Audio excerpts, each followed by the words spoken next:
নমস্কার বন্ধুরা, তোমরা যদি কেউ মার্চেন্ট নেভিতে যোগদান করতে চাও তা তোমাদের জন্য রয়েছে খুবই সুবর্ণ সুযোগ। 2025 সালে মার্চেন্ট নেভির তরফ থেকে নিয়োগের প্রক্রিয়া শুরু হয়ে গেছে। এক্ষেত্রে শুধুমাত্র মাধ্যমিক পাস করে থাকলে আপনি আবেদনটি করতে পারবেন। তো এটা হচ্ছে তার অফিসিয়াল ওয়েবসাইট। এখানে দেখতে পাচ্ছ লেখা আছে maritime education admission now open for 2000। এটা হচ্ছে বড় বড় কার্গো জাহাজ থেকে বিদেশ থেকে মালপত্র নিয়ে আসে। এটা হচ্ছে মার্চেন্ট নেভির কাজ। তো এক্ষেত্রে তোমরা দেখতেই পাচ্ছ এটা হচ্ছে তাদের ড্রেস পোশাক। এরকম কিন্তু তোমরা ড্রেস পোশাক পরতে পারবে মার্চেন্ট নেভিতে যোগদান করলে। তো দেখুন এখানে সম্পূর্ণ ডিটেলস প্রক্রিয়া কী কী রয়েছে এবং এতে আপনি কীভাবে যোগদান করবেন, এর সাথে স্যালারি কত রয়েছে, সমস্ত কিছু ডিটেলস আলোচনা করব। তাই ভিডিওটি মনোযোগ সহকারে প্রথম থেকে শেষ পর্যন্ত দেখতে থাকুন। তো এটা হচ্ছে মার্চেন্ট নেভির অফিসিয়াল নোটিফিকেশান।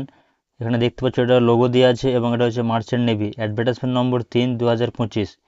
এক্ষেত্রে বলে দিয়েছে starting date of online application.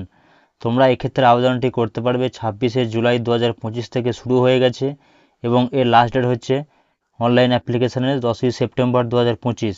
এবং এক্ষেত্রে তোমাদের যে এক্সামটা হবে সেটা হচ্ছে সেপ্টেম্বর 2025-এ এবং রেজাল্ট কিন্তু দেওয়া হবে 5 day after the return examination tentatively, অর্থাৎ রিটার্ন এক্সামের 5 দিন পরেই কিন্তু এক্ষেত্রে তোমাদের রেজাল্টটা জানিয়ে দেওয়া হবে। এখানে কিন্তু বিভিন্ন ধরনের পোস্ট রয়েছে, যেমন সিম্যান ব্রাঞ্চ রয়েছে, এখানে ইঞ্জিনিয়ারিং রেটিং মার্চেন্ট নেভিতে বিভিন্ন কোয়ালিফিকেশান অনুযায়ী কিন্তু বিভিন্ন পোস্ট কিন্তু এখানে রয়েছে। তো এক এক করে প্রথমে এখানে দেখে নেওয়া যাক। তোমরা যদি মাধ্যমিক পাস করে থাকো এবং সেক্ষেত্রে যদি তোমাদের বয়স 17.5 থেকে 25 বছরের মধ্যে হয়, সেক্ষেত্রে তোমাদের পোস্ট রয়েছে ডেক রেটিং। এক্ষেত্রে স্যালারি হচ্ছে প্রত্যেক মাসে 50,000 টাকা থেকে 85,000 টাকা পর্যন্ত। এবং 2 নম্বরে বলেছে ইঞ্জিন রেটিং। এক্ষেত্রেও বয়স একই রয়েছে এবং এক্ষেত্রে স্যালারি হচ্ছে 40,000 টাকা থেকে 60,000 টাকা পর্যন্ত প্রত্যেক মাসে। এবং কোয়ালিফিকেশান এক্ষেত্রেও মাধ্যমিক পাস রয়েছে। এবং যারা উচ্চ মাধ্যমিক পাস করেছো সেক্ষেত্রে তাদের হচ্ছে সিম্যান ব্রাঞ্চ পাবে। এখানেও বয়স রয়েছে 17.5 থেকে 25 বছর। এখানে স্যালারি হচ্ছে 38,000 টাকা থেকে 55,000 টাকা পর্যন্ত।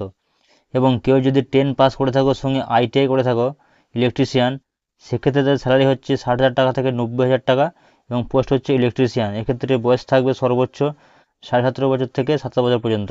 এবং তোমরা যদি মাধ্যমিক পাস সঙ্গে ITI থাকে, এক্ষেত্রে তোমরা ওয়েল্ডার বা হেল্পারের ক্ষেত্রে আবেদনটি করতে পারবে। এক্ষেত্রে বয়স রয়েছে একই এবং এক্ষেত্রে স্যালারি থাকবে 50,000 টাকা থেকে 85,000 টাকা পর্যন্ত। এটা হচ্ছে মার্চেন্ট নেভি। এক্ষেত্রে কিন্তু স্যালারি কিন্তু প্রচুর থাকে। এবং যারা মাধ্যমিক পাস করছে শুধুমাত্র, সেক্ষেত্রে তাদের মেস বয় থাকবে। এক্ষেত্রে স্যালারি হচ্ছে 40,000 টাকা থেকে 60,000 টাকা পর্যন্ত। এবং কুক রয়েছে, বয়স হচ্ছে 17.5 থেকে 27 বছর বয়স। এক্ষেত্রে স্যালারি থাকবে 40,000 টাকা থেকে 60,000 টাকা পর্যন্ত। এখানে একটা জিনিস ভালো করে লক্ষ্য করতে হবে, শুধুমাত্র মেল ক্যান্ডিডেট, ফ্রেশার ক্যান্ডিডেট শুধুমাত্র অ্যাপ্লাই করতে পারবে। এবং যারা উচ্চ মাধ্যমিক পাস রেজাল্টের জন্য অপেক্ষা করছে তারাও কিন্তু এক্ষেত্রে অ্যাপ্লাইটি করতে পারবে। এক্ষেত্রে 100% প্লেসমেন্ট থাকবে ইন্ডিয়া এবং ইন্ডিয়ার বাইরে। এবং অ্যাপ্লিকেশান সাবমিট করতে হবে শুধুমাত্র অনলাইনের মাধ্যমে। অর্থাৎ এটা হচ্ছে খুবই সুবর্ণ সুযোগ। তোমার যদি কোনো ভিজিট করার ইচ্ছা থাকে বিদেশে, সেক্ষেত্রে কিন্তু তুমি এই চাকরিটা করলে কিন্তু এই যে অফিসিয়াল ড্রেস পোশাক পরে কিন্তু আপনি জাহাজে করে বাইরে কিন্তু ঘুরতে পারবে। তো এটা হচ্ছে খুবই সুবর্ণ সুযোগ। এক্ষেত্রে ভ্যাকেন্সিটা দেখে নিয়ে যাক। এখানে পোস্ট ওয়াইজ কিন্তু ভ্যাকেন্সি দিয়ে দিয়েছে। ডেক রেটিংয়ের ক্ষেত্রে 321টি ভ্যাকেন্সি, ইঞ্জিন রেটিংয়ের ক্ষেত্রে 236টি এবং সিম্যানের ক্ষেত্রে 1237 এবং ইলেকট্রিশিয়ানের ক্ষেত্রে 387 এবং ওয়েল্ডার বা হেল্পারের ক্ষেত্রে হচ্ছে 278টা ভ্যাকেন্সি রয়েছে এবং মেসবয়ের ক্ষেত্রে 625টি এবং কুকের ক্ষেত্রে 403টি। এক্ষেত্রে কিন্তু পরীক্ষা হবে রিটেন এক্সাম, যেখানে 4টে সাবজেক্ট থাকবে। প্রথমে রয়েছে এখানে general awareness, science knowledge, English knowledge এবং অ্যাপটিটিউড এবং রিজনিং। এখানে সময় থাকবে 2 ঘন্টা এবং সর্বোচ্চ নম্বর থাকবে 100। এক্ষেত্রে কিন্তু নেগেটিভ মার্কিং রয়েছে 1/4, অর্থাৎ 0.2% কিন্তু এখানে 25% কিন্তু অংশ কেটে নিয়ে হবে প্রত্যেকটা ভুল উত্তরের জন্য। এখানে আরও ডিটেলসে একটু তোমাদেরকে বলে দিই। এখানে কিন্তু objective type multiple choice question থাকবে এবং প্রত্যেকটা অপশানের জন্য 4টে করে কিন্তু অপশান থাকবে।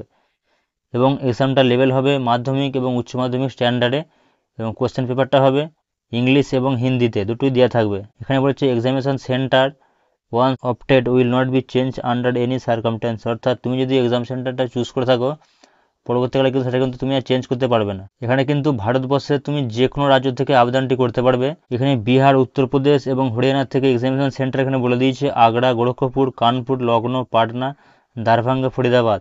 এবং যারা ঝাড়খণ্ড, উড়িষ্যা এবং পশ্চিমবাংলার বাসিন্দা আছো, তাদের এক্ষেত্রে এক্সাম সেন্টার হবে রাঁচি, ভুবনেশ্বর, কলকাতা, শিলিগুড়ি। এভাবে এক এক করে এখানে দেখে নেবে কর্ণাটক এবং কেরালার ক্ষেত্রে কী কী রয়েছে এবং ছত্তিশগড়, মধ্যপ্রদেশ, আসাম, মণিপুর। এভাবে এক এক করে কিন্তু সমস্ত কিন্তু রাজ্যের কিন্তু নাম দিয়ে দিয়েছে এবং কোথায় কোথায় এক্সাম হবে সেটাও কিন্তু বলে দিয়েছে।